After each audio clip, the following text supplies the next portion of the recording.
So hey there folks, I'm back in Thao Dien, District 2 today. Taking it easy on the e-bike, I like that. So today will be part 3 of the Living in Vietnam series, and part 3 is hazards and scams. So what are the hazards, the things you should look out for in Vietnam, and what are the potential scams that you may come across here?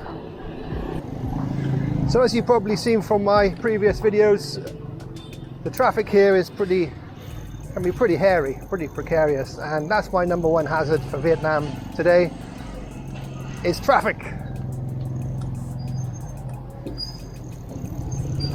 So official figures paint a picture of around 12,000 accidents a year and 6,000 deaths and many more injuries.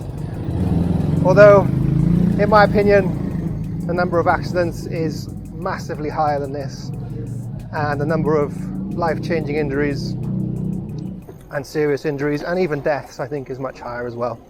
Traffic in Vietnam is very erratic. The rules of the road are few and far between, unfortunately, and you have to keep your wits about you all the time, especially if you're on a bicycle like me. In the cities, the traffic is slower because of the volume. Once you go into the countryside and into smaller towns like Hue, Da Nang, the traffic moves much faster and presents a different kind of danger.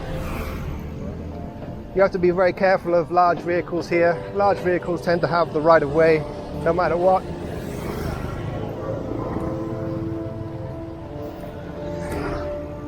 And always keep to the right hand side. So what other hazards should you be aware of in Vietnam? Well, climate, temperature. Vietnam is a country of extreme climate and temperatures. Very hot, very wet. You don't want to be caught outside up a mountain on a beach without water, without suntan cream. I've often gone out here, I'm just going to be out for 20 minutes. I don't need any water. Within about 5 minutes, I need water. So always take water with you guys. If you come to Vietnam, don't underestimate the heat and the humidity. And don't underestimate the rain. This street in front of me here floods, so about 2 feet of water. And it may even flood later on today because we're in the middle of the rainy season now. And what other hazards should you be aware of in Vietnam? Well, smoking and drinking, guys. Smoking and drinking is popular here. It's very cheap.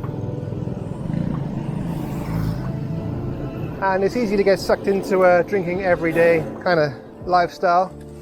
But that's not going to lead to good places for you. So go easy on the cigarettes and alcohol. What other hazards should you be aware of? Well, scams. I mean, I don't find Vietnam to be a particularly scam-laden country, but at the moment there's a lot of problems at the airport. So it's pretty much impossible, but you have to be very careful when you get a taxi at the airport at the moment. My colleague was overcharged to the sum of about $25. About a week ago, I was also overcharged, or they tried to overcharge me massively, getting into a cab from Tan Son Nhat down to downtown. They wanted 650,000 dong, about $26. The fee shouldn't be more than about 200 to 250,000 dong from the airport to pretty much anywhere in the city. So be very careful at the airport at the moment. Only get into the green Mai Linh or the white Venison. Perfect timing. The white Venison taxis. These ones will use a proper meter and they should charge you fairly. Other scams you should be aware of are being shortchanged at vendors. It doesn't happen too often, but be careful in tourist areas like Ben Thanh. The 20,000 dong note looks very similar to the 500,000 dong note. They're both blue and both similar size, but they're both worth very different amounts. So always check what notes you are using if you're new to the country. That goes without saying. Another hazard to be aware of in Vietnam is general pollution. So this is something that probably won't really bother you if you're just visiting for a couple of weeks, but if you're planning on living here for extended periods of time, you have to be aware that the big cities, Hanoi, Ho Chi Minh City, and to a lesser extent Da Nang, are quite polluted when it comes to AQI. The air quality index is often in the between 100 and 200, especially in Hanoi, and you have to. Many people use air filters inside their homes. You can buy air filters here quite easily, and you can run these in your bedroom, in your house. I don't know how effective they are, probably not too bad. But that's definitely a hazard and a consideration if you're here for many, many years. You are breathing in a lot of particulate matter from the roads, and of course, it's not so good for you. Another hazard to be aware of in Vietnam is tropical diseases. So I did a very recent video about health in Vietnam, and I'll link to it below in the description, guys, so you can check it out as well. But Vietnam is a tropical country. There are many tropical animals here, and there are many tropical viruses and bacteria. Dengue fever is very common here. Mosquito-borne illness that causes flu-like symptoms and can be fatal in some people. So if you find yourself getting bitten by a mosquito or two, and then in the next couple of days get some pretty severe flu-like symptoms with fever and headache, then you really want to be checking yourself out at a hospital, because it could be dengue fever. Yes, there are spiders, snakes, scorpions here, but you never really see them in the city. And I'll tell a lie, I have seen spiders in the city actually, but quite rarely. But once you go into the Mekong, into the countryside,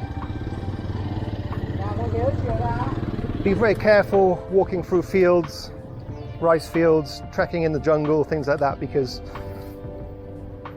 there could be snakes and stuff like that waiting for you there.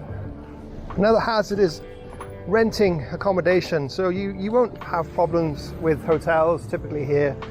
It's fairly well run and things are done properly. But if you're looking to rent longer term accommodation, then be very careful with where you find that accommodation, and don't put down more than 2 months deposit at the very most. So typically here in Vietnam, a landlord will ask you for 1 month deposit and 1 month's rent up front to move into accommodation.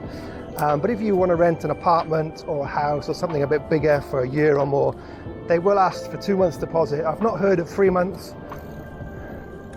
I'm sure it's a thing, but I really wouldn't go more than 2 months, because, you know, at the end of the day, you don't know the person you're renting from. You could keep the apartment in spotless, perfect condition, but alas, when it's time to move out, you don't have many rights or redress to get your deposit back if the landlord doesn't want to give it to you. So be very, very careful. Another hazard that you should potentially be aware of is dating and ladies in Vietnam. So I say this with a pinch of salt, because I think Vietnamese ladies are fantastic. I think they're beautiful, I think they're kind, and I think on the whole they are genuine and lovely people. But if you are coming here as a tourist and you go to a lot of bars in District 1, you go to a lot of nightclubs and you frequent those kind of establishments, you may be interacting with beautiful ladies, but they may be the wrong type of ladies, and you know, they can be ruthless. They may ask you for money. You may fall in love with the wrong person and your life could be ruined, guys. You may feel when you come to this part of the world, all of a sudden, wow, I feel like a king. Beautiful ladies everywhere and they love me, but only in the bars. Why is that? So be careful about who you meet. I will do a video in the near future about dating in Vietnam. I'm saving that one up, so I think it's going to be a good one. But treat it like you would at home, guys. I mean, try to meet someone in a normal place, in a normal way, and you really shouldn't have too many problems at all. So I've talked about alcohol, cigarettes. Another one you should be very, very careful of is drugs. Don't use any drugs in Vietnam. It's not really an issue that I've seen myself, although I do hear about around the Boi Vien area and places like that, you may get offered drugs. Just say no, as the saying goes, because in Vietnam,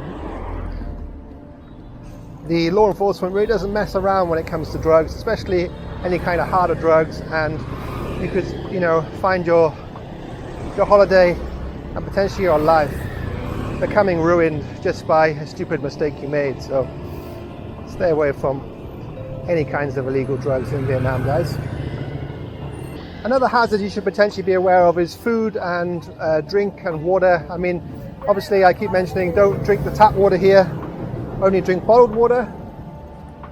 The tap water is not potable in Vietnam. And you're going to see some nice food on the streets all around you, but not all of that food is going to be clean. Or, it may be clean, but it may be harboring things that your stomach is not quite used to yet. So there will be an adjustment period when it comes to food in any country, I think, but especially in Asian countries where the hygiene standards differ somewhat to Western countries. I think in the West we are too clean when it comes to food, although it can be the opposite here. It can be a little bit dirty, so be very careful with the street food. Obviously enjoy it slowly and in moderation. Go slow when you first start, and use common sense. Go to the places that look busy. Make sure things are nicely warmed up, heated, piping hot throughout, as they say in the catering trade. Okay, so that concludes part 3 of living in Vietnam. Just a quick summary of what I think are the most pertinent hazards that you may come across in the country. Stay safe out there, guys. Please think about liking the video and subscribing to my channel if you haven't already.